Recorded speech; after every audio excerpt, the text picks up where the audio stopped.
కొబ్బరి చెట్టుకి జిల్లడి ఆకుని ఫీడ్ చేయడం అనేది చాలా మంచి విషయం అనమాట. ఎందుకని అడిగితే మన కొబ్బరి చెట్లు ఇట్లా సన్నగా కాయ వచ్చేస్తుంది కదా, దానికి కానీ ఇది ఇట్లా మొగ్గంతా కింద చాలా రాలిపోద్ది ఫార్మర్స్ అని బాధపడతారు. ఆ మొగ్గనే ఒక రోజుకి మనకి బోండం అయ్యేది, కొబ్బరికాయ అయ్యేది. సో అందుకనే మనకి ఈ జిల్లడి ఆకులో చూసారంటే మనకి ఈ మిల్క్లా ఉండేది కానీ ఈ ఫ్లవర్లా ఉండేది.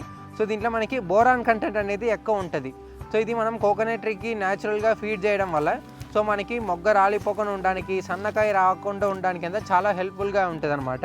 సో అందుకనే ఇక్కడ చూస్తున్నారు కదా, ఇట్లా ఫుల్ సర్కిల్లా తీసుకొని సో మనం ఇట్లా చిన్న చిన్న పీసులు కట్ చేసుకొని ఇట్లా ఫీడింగ్ అనేది వేయాలన్నమాట.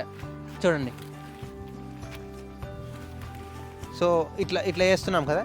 సో ఇట్లా వేసి మనం దీని మీద మట్టి అనేది కప్పేయాలన్నమాట. సో మట్టి కప్పేస్తే మనకి ఈ ఫ్లవర్ రాలకుండా ఉండడానికి అంతా చాలా హెల్ప్ఫుల్గా ఉంటుంది అనమాట.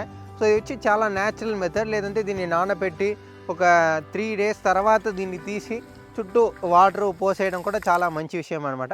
సో ఈ స్టెప్స్ని మీరు ఫాలో చేసుకొని కోకోనట్ ట్రీకి జిల్లడి ఆకుని ఫీడ్ చేయడం అనేది చాలా మంచి విషయం అనేసి వీడియోలో మీకు తెలివైతే చేస్తున్నాను.